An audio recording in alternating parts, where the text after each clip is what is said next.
and billions of work emails are sent and received around the world every day. They are the main way we communicate with colleagues, especially now with remote work setups, but they can be tricky.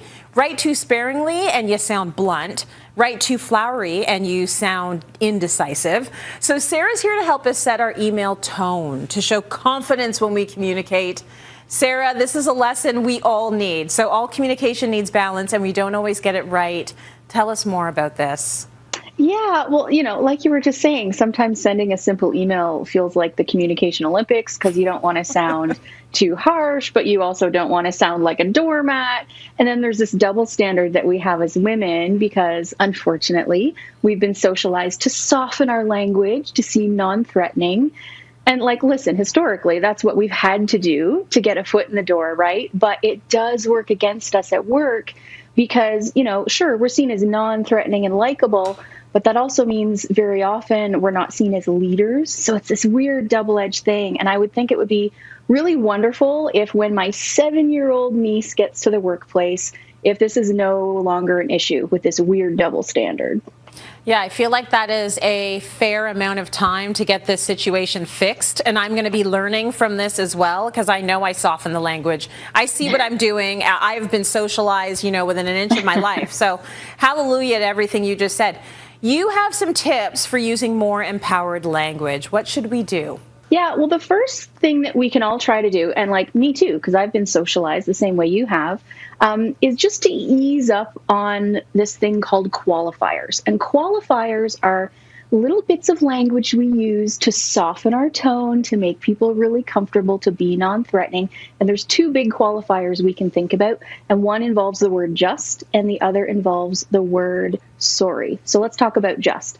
When you're emailing someone and, checking in or something, you don't want to say, hey, I'm just checking in, or hey, just offering my 2 cents, because that's somewhat diminutive and slightly apologetic in vibe.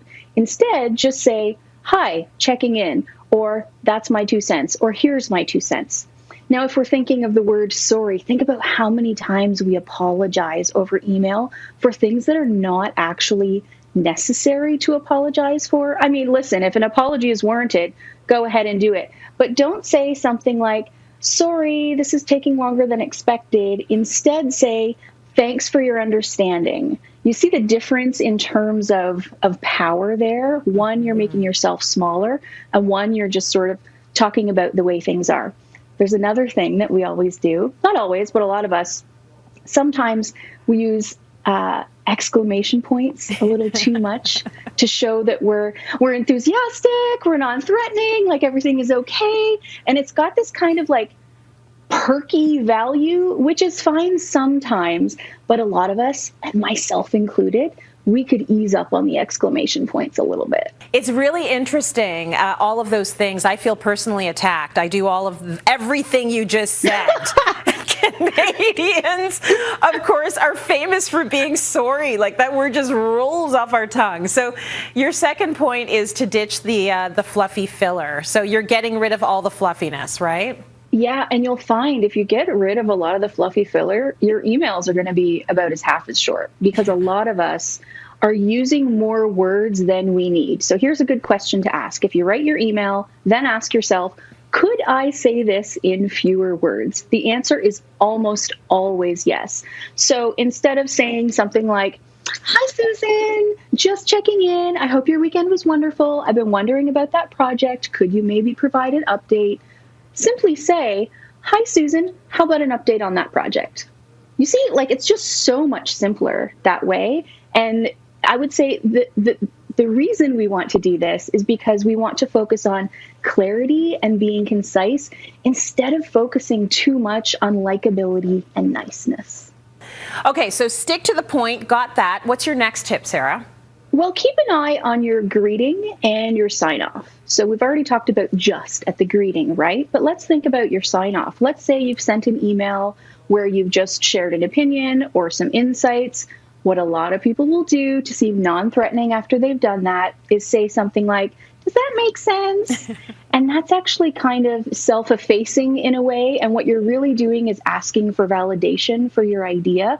It's not very empowered language. So instead of giving your opinion and then saying, does that make sense? Simply say, let me know if you have any questions, and leave it at that. Yeah, I'm so embarrassed. I put, does that make sense at the end of emails, like, especially if it's like a harsher message. Okay, you've got some advice for LinkedIn users, who's just about everyone right now, except for me. I'm not on LinkedIn. So what should we be doing on LinkedIn? Yeah, well, LinkedIn is a networking profile, right? So most of us, when we're on LinkedIn, we're reaching out to new people to connect with. That's our first point of contact. So pay attention to the way you're reaching out to people.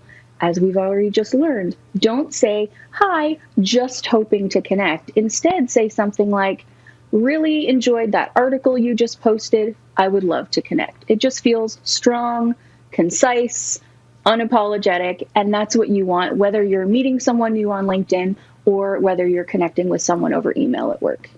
Sarah, great tips as always. I look forward to your segments always because I'm constantly learning. Thank you so much.